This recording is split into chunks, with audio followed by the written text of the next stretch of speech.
Hello guys, welcome back to our podcast. This is the Kenya podcast and I'm your host Maureen Salim, and today we'll be featuring women in leadership, and we are privileged to have some women who are leaders at Stada Kenya, and we'll be highlighting the whole journey about leadership. And before we get into the discussions, I'll let them introduce themselves. We'll start from the far end. Hi, my name is Christine Were, Project Officer, Stada Kenya Health Department. Hi everyone, I'm Perez Obondo. I'm the lead of Gender Department Stock Grants. Hi everyone, my name is Vera Tino. I'm the lead in programming. Hi everyone, I am Maureen Salim, and I'm your host today. Beautiful ladies, kindly tell us your personal experience through this leadership journey.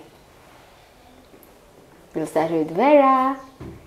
Okay, I think from my end, it has been kind of a roller coaster, because there are some days that I feel like I need to take up a position, or I'm in a position, but there are also some days that I feel maybe I'm not doing it like properly.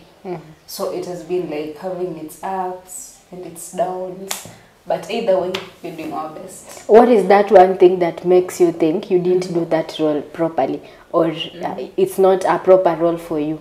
Okay, for me, it's basically about the outcome. Yeah, because like in my own capacity, I measure my position with the kind of deliverables. So when I feel like I've not delivered enough, then I feel like maybe I need to do my best in that position. Yes. That means, okay, I don't want to get into that. Also for me, basically, I haven't been in that position to talk much, but the little I've had, for me, I look forward for the inspiration so much and the impact I'm creating on someone's life. And whenever I get a positive feedback, I feel like I've inspired someone so much, to the extent like it also really feels good. Yeah. Can you remind me what your question was? Just tell us your personal experience throughout this leadership journey. Well, I'll start by explaining what leadership is to me. Leadership, when I hear of leadership or women in leadership, it does not bring the aspect of politics. Being a big leader somewhere. For me, it's just like being in charge of something. Yeah. And personally, I can say from where this journey of mine started, and where we are from and where we are going to, I can say I've seen some changes. Though there's some ups and downs, especially when it comes to some critical thinking aspects. When there's something going on, and then you're like, what would have Nani done? Because of course you get some inspiration from people that you look up to someone. And also just people out there, and so you ask yourself a lot of times, what would have Nani done?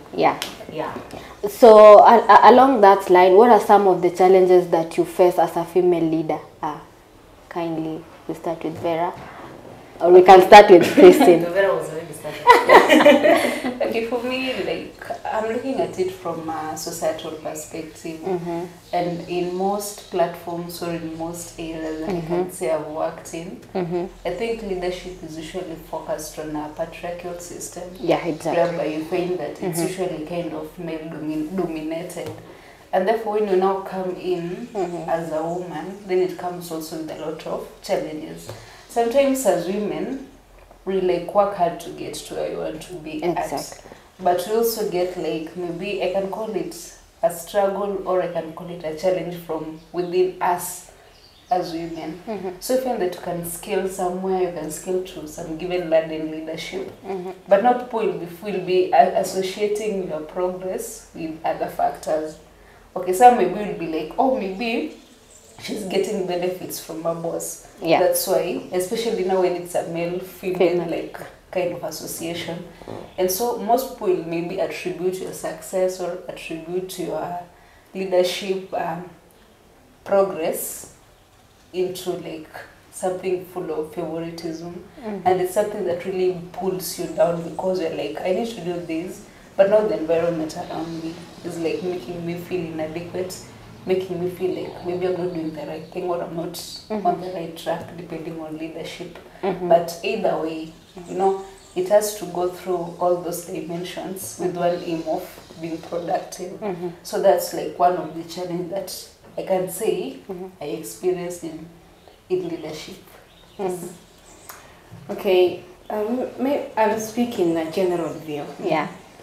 Because women experience so many challenges, especially in leadership roles. It comes to the extent like let's say like the stereotypes and the norms that perceive women not to occupy certain spaces. So you find especially those dominated by men a lot. I know society has perceived us to be the caregivers, majorly to major on reproductive roles, the one that taking care of the baby, taking care of the house. But the moment you want to major on productive roles, something that you can earn something by the end, you find so many challenges, and you find like there's lack of representation. You go in a space, you find men are dominated a lot. We are considered inferior, but I think it's high time we also stand out. It's high time we occupy those spaces, and as much as these challenges are pushing us out, we can also see the positive of it, right? Yeah. Personally, I don't think I've faced any challenges, but I'm going to speak from things that I've seen, and most of them are the things that parents have mentioned, and also opposition. I don't know if you've also talked about opposition, especially opposition from both genders, from the male gender and also from the female gender, because there's some people who believe that it's only male who are supposed to be leaders, like women have no business leading, and there's also people who feel like if you're a fellow woman, like you can't tell me, you can't be there's that thing, you can't tell me, you are my fellow woman. You're bossing others around instead of leading. But in real sense, you are doing just your role. So there's a way that even women, even our fellow women, view us in some way, apart from how men also view us. So along that line, as a leader, you also have a personal life. So how do you balance your personal life and your leadership life? Because at the end of the day, even at a workplace, you have to put yourself in a space that you act as a leader. So how do you balance that with your social life and your normal life? Okay, I can go first. Like for me, I usually believe that when I'm at work, it's work. And the moment I'm out of that gate, then I'm back to my social life. So if I'm supposed to report to work from 8 to 5, that position that I was given and it's at work, I'd exercise it from 8 to 5. But from 5, like from 5:01 when I get out of work. Now you are mama so and so. If it's mama, that's what me. If it's mama so and so, that is bad. If it's babe, it's outside. It's outside. But the moment I'm at work and I'm within that setting, then let it be work. But once I'm out, I'm out. I'm not at work. And also now, when you get that balance, when you know what to do when you're supposed to be at work, and what also to do when you're not outside at work. So I try to create that boundary between being at work and also being out of work. I don't know if you see it that way also. For me, it's also about creating boundaries. And balancing is very important. Work is very important, life is very important, but you have to find where like they balance. Because family life is also very important, because that is also where you get some of the support, maybe at work. And also work also can get support, but it depends. Also creating the boundaries is the very key thing. Like when I'm at work, I'm Perez at work. And when I'm at home, I'm Perez at home. But to find it, some people... You can become outside the gate of your work. Some people like now... To the extent now they take even their that serious life outside now, maybe in the family. I know someone might see you, they always say like, be hard outside there where you work, but be soft at home. But you can find also balance. You don't be that person who like takes works to the you can take it at home, but also you see how you can balance the family life. In as much as we create boundaries, let us all agree that our work life affects our social life, affects the people we are back at home, and vice versa. So I feel like Can you explain the how? So it could be in a good way, it could be in a bad way. Like I always say, life is a journey, and we learn from each and every experience. Every opportunity you have in life is a learning opportunity. Yeah. There's things you've learned at work, you come and implement them at home. Let's say you're a single mother, and at work you have a high position. You now have the leadership skills on how to maneuver the outside world as a single mother. At home, let's say you have, I don't know, I've run out of examples, but our life at home and our lives at work affect each other at some point. Could be in a good way, could be in a bad way. But how you handle them is up to you. Yeah. So we are in the 21st century, and do you guys think that our girls or women out there, are they well empowered when it comes to leadership? Do you think they are empowered to claim those positions just like men? Okay, in as much as we are in the 21st century, but from my end, I still feel there's a gap somewhere. Because if maybe there wasn't such a gap, then this, like a third gender rule in parliament, they could have just been passed. Like, or maybe women could have just walked up and taken that position. And then now let's look at it from even a political perspective, like the general world. So, like in Kenya, we have positions whereby the governors are women, and I'm sure there are less than 10 the women governors in Kenya. And you find that even if we are going through that process of voting, most women will prefer voting for men as opposed to their gender. Wow, that says a lot. So it's like we're not like fully empowered because we feel like this thing, it's the men who are supposed to do it. And now, how about now bringing in the women? But now, what really stands out that even in those counties, you find that in terms of rating, the women governors are even performing better than the male governors. For example, like in Homa Bay County. And then now that brings in now the enlightenment part. That, okay, as women we can do it. Only that we feel like there's something that is still stringing or pulling us back, that is preventing us from grabbing those positions. And also like putting in our skills and like everything just for the betterment of the society. So there's still a gap, and it really needs a lot of sensitization. It really needs a lot of now more women coming into those positions. Well, before Perez continues, I wouldn't really say there's a gap. I would say there's effort. Because as you've mentioned, there's less than 10 female governors, but there's female governors, and they're doing a greater job compared to For me, I think it's high time we look. I think girls need to be empowered. Maybe we can have several programs like the mentorship ones where they're guided, where they have role models. And I like the way you use Gladys Wanga. She's really doing a good job. I think even in Nyanza region, Homa Bay is the number one in ranking. It's because I view it, women, when they are given resources, they know how to utilize it a lot. They really know it's the sector of education, it should be given this amount of money. And the efforts we need, the way Were said, is we are having those efforts.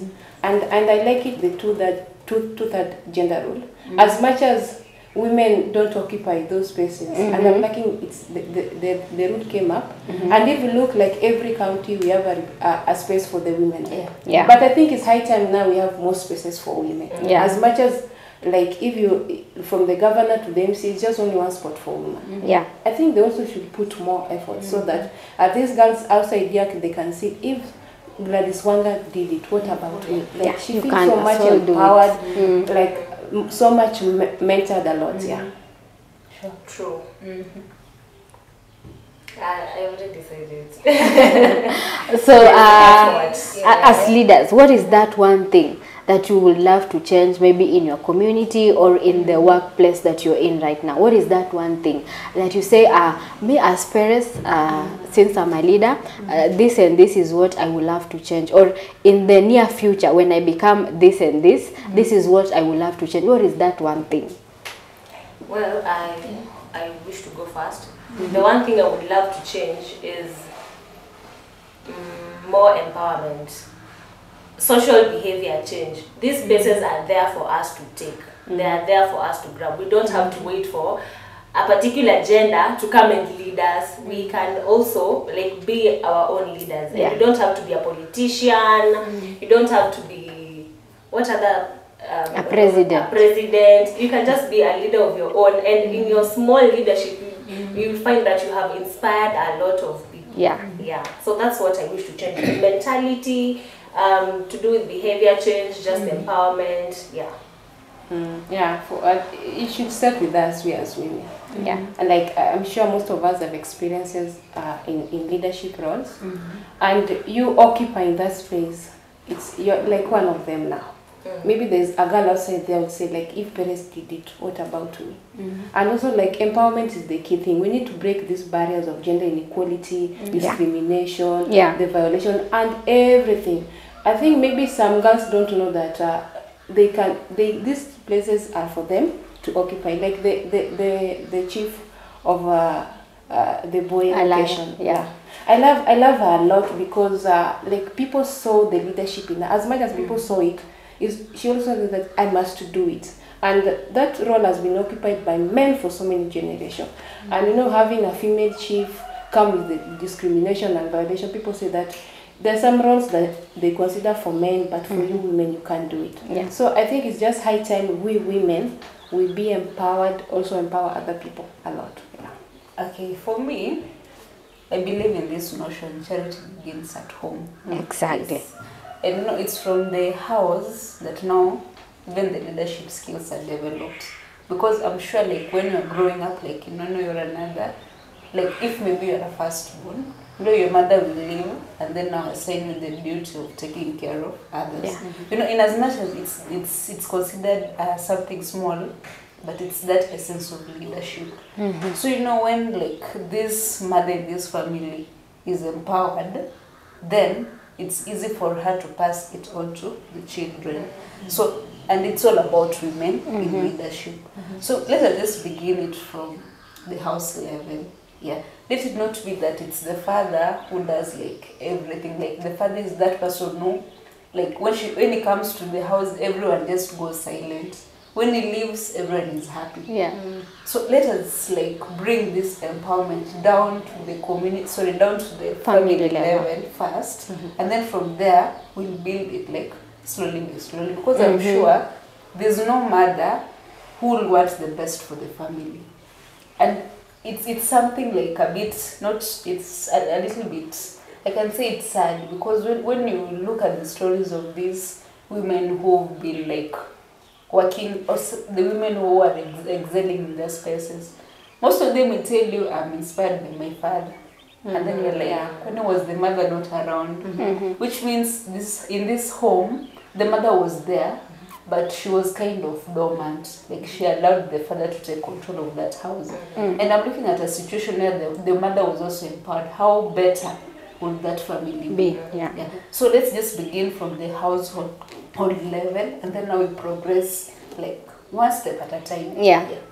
So as we wrap up the whole conversation, just give a word of encouragement to a lady or a woman who is out there and a leader who is facing the same challenges like you guys. In 3 minutes or in 1 minute. In 1 minute. Okay, as I mentioned earlier, these spaces are there for us to take, not just take, to grab. Period. For me, it's just don't risk something good for something great. So just feel empowered, and also have a role model that you look up to. So thank you. What I'll say, just believe in yourself. You have everything that it takes to get to where you are and to get to what you want to do. And also, don't let the outside voices like diminish your abilities, and work most on your esteem, because once it is high, once your confidence is high, then you can easily like outshine and give out your leadership in whatever perspective. Well, that is all from us at Standard Kenya Podcast. Don't forget to follow, share, and subscribe. And on Women in Leadership, we'll be bringing more women on board, and we'll be having more episodes on women in leadership. So stay tuned for more content under Women in Leadership. Bye. Bye.